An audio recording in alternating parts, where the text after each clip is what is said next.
Hello बच्चों, आप सभी का स्वागत है आपके अपने यूट्यूब चैनल आरडी क्लासेस में। और आशा करता हूँ कि आपकी जो परीक्षाएं हैं वो अच्छे से हो रही होंगी। और आज की इस वीडियो में हम लोग बात करने वाले हैं 6 मार्च जो आपकी चित्रकला का पेपर था, जिसका हमारे पास है सेट 830 IR। और इसके आंसर की के बारे में आज हम लोग बात करने वाले हैं। तो हमारे पास ये खंड क है जो आलेखन कला से संबंधित है आपका।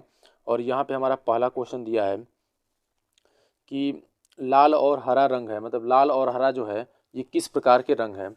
तो बच्चों, जो लाल और हरा रंग है वो एक दूसरे के विरोधी रंग हैं। तो पहले का जो है हमारा आंसर नंबर 20 सही हो जाएगा। फिर इस तरह से हम लोग आगे बढ़ते हैं अपने अगले क्वेश्चन की तरफ। और ये हमारा दूसरा क्वेश्चन है। तो दूसरा क्वेश्चन दिया है कि ओस्टवाल्ड संबंधित है, यानी कि जो ओस्टवाल्ड है वो किससे संबंधित है। तो बच्चों, जो ओस्टवाल्ड है वो रंगों से संबंधित है। तीसरा क्वेश्चन है कि प्राथमिक रंग कितने होते हैं। तो प्राथमिक रंग कितने होते हैं, 3, 4, 5 या 6। तो बच्चों, प्राथमिक रंगों की जो संख्या है वो 3 है, यानी कि तीसरे का ए सही है। लाल, नीला और पीला, ये 3 जो है हमारे प्राथमिक रंग हैं। इसके बाद अगला हमारा क्वेश्चन दिया है, क्वेश्चन नंबर 4 है तटस्थ रंग हैं। पहला ऑप्शन दिया है नीला लाल, दूसरा ऑप्शन दिया है सफ़ेद काला, तीसरा ऑप्शन दिया है पीला हरा और चौथा ऑप्शन दिया है नारंगी बैगनी। तो इसमें से जो तटस्थ रंग है वो हमारा सफ़ेद काला है, यानी कि 4 का जो है बी सही है। फिर इस तरह से आगे बढ़ते हैं हम लोग अपने अगले आप क्वेश्चन की तरफ। 5वां नंबर क्वेश्चन है कि लाल में पीला रंग मिलाने से कौन सा रंग बनेगा। तो इसके ऑप्शन क्या दिए हैं। ऑप्शन ए दिया है कि बैगनी, ऑप्शन बी दिया है हरा, ऑप्शन सी दिया है नारंगी और ऑप्शन डी दिया है भूरा। तो बच्चों, जब लाल में पीला रंग मिलाया जाता है तो वहाँ पे हमारा बनता है नारंगी रंग जो का निर्माण होता है। तो 5 का सी जो है नारंगी सही है। इसके बाद हम लोग आगे बढ़ते हैं कि बारीक रेखा बनाने के लिए किस नंबर का ब्रश प्रयोग करते हैं। तो ये हमारा छठा क्वेश्चन है। और इसके ऑप्शन दिए हैं हमारे। ऑप्शन ए दिया है कि नंबर 4, और ऑप्शन बी दिया है नंबर 5, ऑप्शन सी दिया है नंबर 1 और ऑप्शन डी दिया है नंबर 3। तो बारीक रेखा बनाने के लिए हम लोग जो है नंबर 1 नंबर का जो है ब्रश का यूज करते हैं। तो ब्रश का नंबर जितना कम होता है लाइनिंग जो है उतनी बारीक होती है। ठीक। फिर इस तरह से हम लोग आगे बढ़ते हैं। अगला क्वेश्चन है कि किस नंबर की पेंसिल से खींची लाइन गहरी और डार्क होती है, यानी कि गहरी और डार्क दोनों होती है। तो यहाँ पे जो है क्वेश्चन नंबर 7 का जो सही आंसर हो जाएगा हमारा ऑप्शन ए हो जाएगा HB। एच बी पेंसिल से जो लाइन खींची जाती है वो गहरी और साथ में डार्क भी होती है। इसके बाद हम लोग आगे बढ़ते हैं। क्वेश्चन नंबर 8 है कि निम्नलिखित में द्वितीयक रंग कौन सा है, यानी इसमें से बताना है कि कौन सा द्वितीयक रंग है। ऑप्शन हमारे दिए हैं लाल, नारंगी, पीला और नीला। तो लाल, पीला और नीला ये हमारे तीनों जो हैं प्राथमिक रंग हैं। तो हमारा बचता है नारंगी। तो नारंगी जो है आपका द्वितीय रंग, यानी कि क्वेश्चन नंबर 8 का जो है बी आप सही आंसर है। फिर इसके बाद हम लोग अगले क्वेश्चन पे चलते हैं। क्वेश्चन नंबर 9 है कि कौन सा रंग गर्म है, यानी कि इसमें से कौन सा जो रंग है वो गर्म है। ऑप्शन नंबर ए दिया है नीला, ऑप्शन नंबर बी दिया है हरा, ऑप्शन नंबर सी दिया है लाल और ऑप्शन नंबर डी दिया है सफ़ेद। तो इसमें से जो हमारा लाल है वो गर्म रंग की श्रेणी में आता है। ठीक। फिर इस तरह से हम लोग आगे बढ़ते हैं। और अगला क्वेश्चन हमारा क्वेश्चन नंबर 10 है कि पीले में नीला रंग मिलाने से कौन सा रंग बनेगा, यानी कि पीले रंग में जब नीला रंग मिला देंगे तो वहाँ पे कौन सा रंग बनेगा। तो बच्चों, यहाँ पे जब पीले में हम लोग नीला रंग मिक्स कराएंगे तो वहाँ पे हमारा हरे रंग का निर्माण होगा, यानी कि 10 का ए जो है हमारा सही है। इसके बाद है हमारा कि द्वितीय रंग कितने होते हैं। तो ऑप्शन इसके दिए हैं, ए दिया है 4, बी दिया है 6, सी दिया है 8 और डी दिया है 10। तो यहाँ पे जो है बच्चों ऑप्शन में थोड़ा कन्फ्यूजन है, क्योंकि द्वितीयक रंगों की जो संख्या है वो कुल 3 है। 3 द्वितीयक रंग होते हैं और 3 जो है तृतीयक रंग भी होते हैं। तो हो सकता है कि 3 और 3 जोड़ने पर इसका सही ऑप्शन 6 आ जाए। वैसे द्वितीयक रंगों की जो संख्या होती है वो 3 ही होती है, तो लेकिन 3 यहाँ पे हमारे कहीं ऑप्शन में दिया नहीं है। फिर इसके बाद जो हम लोग आगे बढ़ते हैं।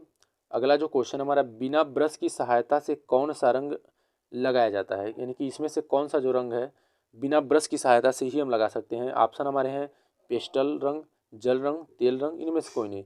तो बच्चों, जो पेस्टल रंग होते हैं उनको बिना ब्रश की सहायता से लगाते हैं। कागज़ के माध्यम से हम लोग खुरदरी सतहों पर उसको लगाया जाता है पेस्टल रंग को। ठीक। इसके बाद हमारा अगला क्वेश्चन है क्वेश्चन नंबर 13 है कि सफ़ेद का जो है विरोधी रंग कौन सा है। तो इसके ऑप्शन हमारे दिए, ऑप्शन नंबर ए दिया है लाल, ऑप्शन बी दिया है काला, ऑप्शन सी दिया है नीला और ऑप्शन डी दिया है पीला। तो सफ़ेद का जो विरोधी रंग है बच्चों वो काला रंग होता है, यानी कि 13 का जो है बी ऑप्शन सही होगा।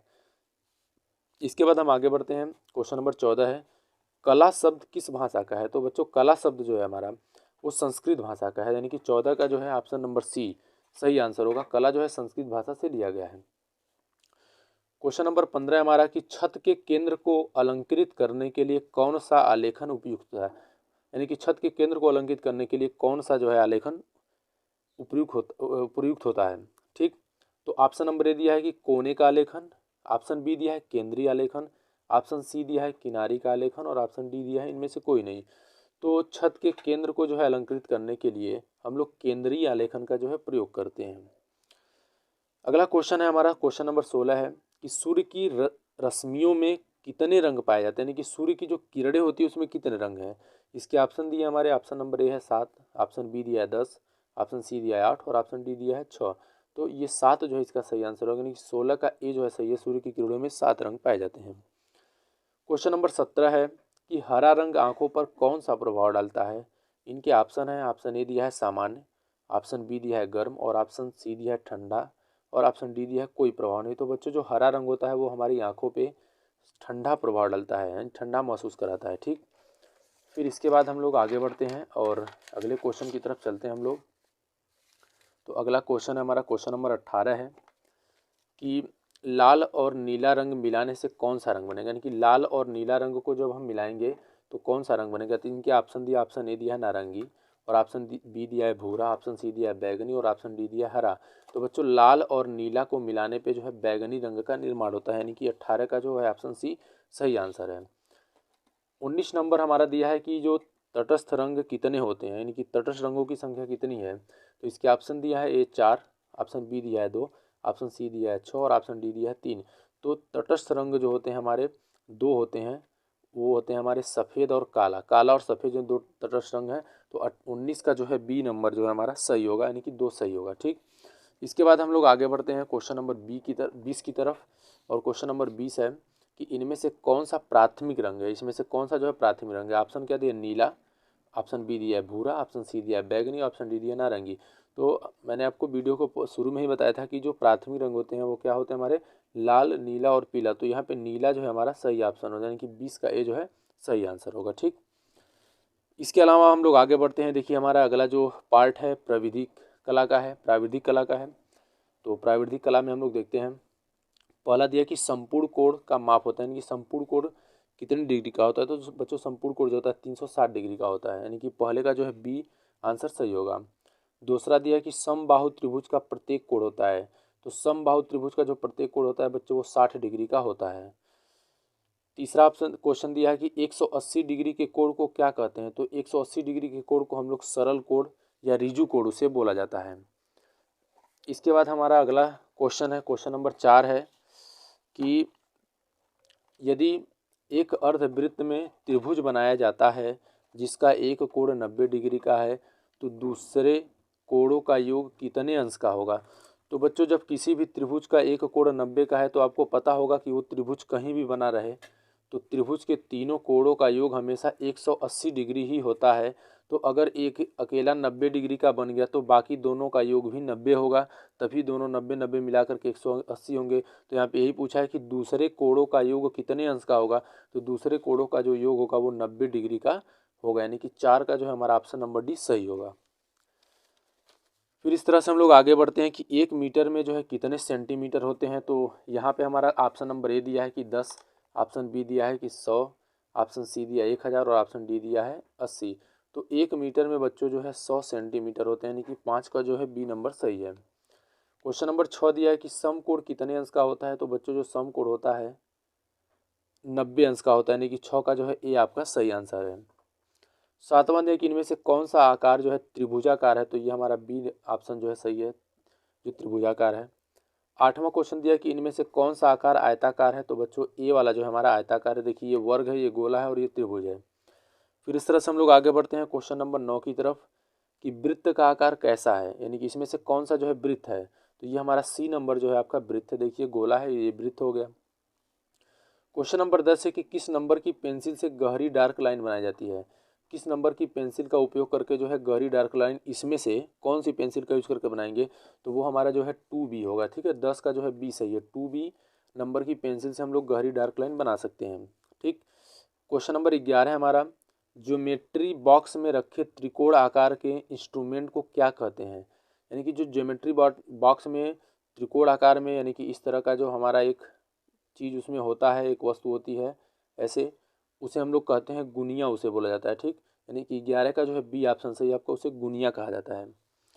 फिर इस तरह से हम लोग आगे बढ़ते हैं। क्वेश्चन नंबर 12 है कि वर्ग की चारों भुजाओं का नाप क्या होता है, यानी कि वर्ग की जो चारों भुजाएं होती हैं उनका नाप क्या है। ऑप्शन दिए इनके असमान, ब्रैकेट में बड़ी छोटी भुजाएं, बी दिया है चारों भुजाएं बराबर, सी दिया है आमने सामने की भुजाएं बराबर, डी दिया इनमें से कोई नहीं। तो बच्चों जो वर्ग की चारों भुजाएं होती हैं वो हमेशा बराबर होती हैं, यानी कि 12 का जो है ऑप्शन नंबर 20 सत्य होगा। ठीक, फिर आगे बढ़ते हैं हम लोग। अगला जो है हमारा क्वेश्चन है, क्वेश्चन नंबर 13 है कि 1 डेसीमीटर में जो होता है कितने सेंटीमीटर होते हैं। 1 डेसीमीटर में जो है कितने सेंटीमीटर होते हैं। तो बच्चों 1 डेसीमीटर में अगर हम बात करते हैं सेंटीमीटर की तो 0.1 सेंटीमीटर होता है, लेकिन यहाँ पे 0.1 है नहीं, तो यहाँ पे ए को हम ले सकते हैं। ए जो है हमारा सही आंसर होगा, 13 का जो है ए सही होगा 10। ठीक, 14 नंबर क्वेश्चन कहा है कि रेखा किसे कहते हैं। तो रेखा का मतलब होता है बच्चों 3 बिंदुओं के बीच की दूरी, टेढ़ा मेढ़ा जिगजैग, 2 बिंदुओं के बीच की दूरी को हम लोग रेखा कहते हैं, यानी कि 14 का जो हमारा सी ऑप्शन सही होगा। फिर इस तरह से बच्चों हम लोग आगे बढ़ते हैं क्वेश्चन नंबर 15 की तरफ। समबाहु त्रिभुज किसे कहते हैं। ऑप्शन दिया है इसके, ऑप्शन नंबर ए है जिसकी तीनों भुजाओं से बने अंतःकोण बराबर होते हैं। ऑप्शन नंबर बी दिया है जिसकी तीनों भुजाएं असमान छोटी बड़ी होती हैं, जिसकी आमने सामने की दोनों भुजाएं बराबर होती हैं। ऑप्शन नंबर डी में से कोई नहीं। तो समबाहु त्रिभुज में बच्चों तीनों भुजा बराबर होती है, इसलिए इनके तीनों भुजाओं के जो अंतःकोण होते हैं वो भी बराबर होते हैं। तो 15 का ए जो है हमारा सही आंसर हो जाएगा। इसके बाद हम क्वेश्चन नंबर 16 की तरफ बढ़ते हैं कि वर्ग का प्रत्येक कोण कितने अंश का होता है। तो बच्चों जो वर्ग होता है, वर्ग की चारों भुजा बराबर होती हैं, साथ में इसका प्रत्येक कोण जो है 90 डिग्री का होता है। तो 16 का जो हमारा ऑप्शन नंबर 20 सत्य होगा। फिर इसके बाद हम लोग आगे बढ़ते हैं आप अपने अगले क्वेश्चन की तरफ। क्वेश्चन नंबर 17 है कि अगर 60 अंश के कोण में एक कोण 30 का है तो दूसरा कोण क्या है। अगर 60 डिग्री के कोण में एक कोण 30 का है तो दूसरा कोण क्या है। तो बच्चों बोला है कि 60 डिग्री का कोई कोण है, ये पूरा 60 डिग्री का है, और इसमें जो है एक और कोण इसमें अगर बना देते हैं इस तरह से 30 का, एक कोण 30 का है तो यहाँ पे दूसरा कितना बनेगा, तो ये भी 30 का होगा, तो यानी 17 का जो है हमारा ऑप्शन नंबर सी सही होगा। अगला क्वेश्चन नंबर 18 है कि यदि एक वृत्त में एक कोण 120 डिग्री का है तो दूसरा कोण कितने का होगा। तो वृत्त का जो टोटल कोण 360 डिग्री का होता है, तो अगर उसमें एक 120 का है तो इसमें से घटा देते हैं हम लोग और 240 डिग्री, यानी कि 18 का जो है हमारा ऑप्शन नंबर ए सही होगा। फिर हमारा क्वेश्चन नंबर 19 है कि एक चांदे में कितने अंश होते हैं, यानी एक चांदे में जो है कितने अंश होते हैं। तो एक चांदे में जो है आपका 180 अंश होता है, 180 अंश का एक चांदा होता है। ठीक, क्वेश्चन नंबर 20 है हमारा कि झंडे को लगाने के लिए डंडा कितने अंश के कोण पर लगाते हैं। तो बच्चों झंडा को लगाने के जो डंडा होता है हमारा वो एकदम सीधा होता है, स्ट्रेट होता है, तो 90 डिग्री के कोण पे जो है डंडा को लगाया जाता है। तो इस तरह से अगर आपको वीडियो पसंद आई हो तो वीडियो को ज़्यादा से ज़्यादा लाइक और शेयर करिए, और साथ ही में चैनल पर नए हो तो चैनल पर सब्सक्राइब जरूर कर लीजिए और बेल आइकन दबाना ना भूलिए, जिससे इस तरह की और भी वीडियो आप तक आसानी से पहुँच सके। वीडियो को देखने के लिए आप सभी को बहुत बहुत धन्यवाद।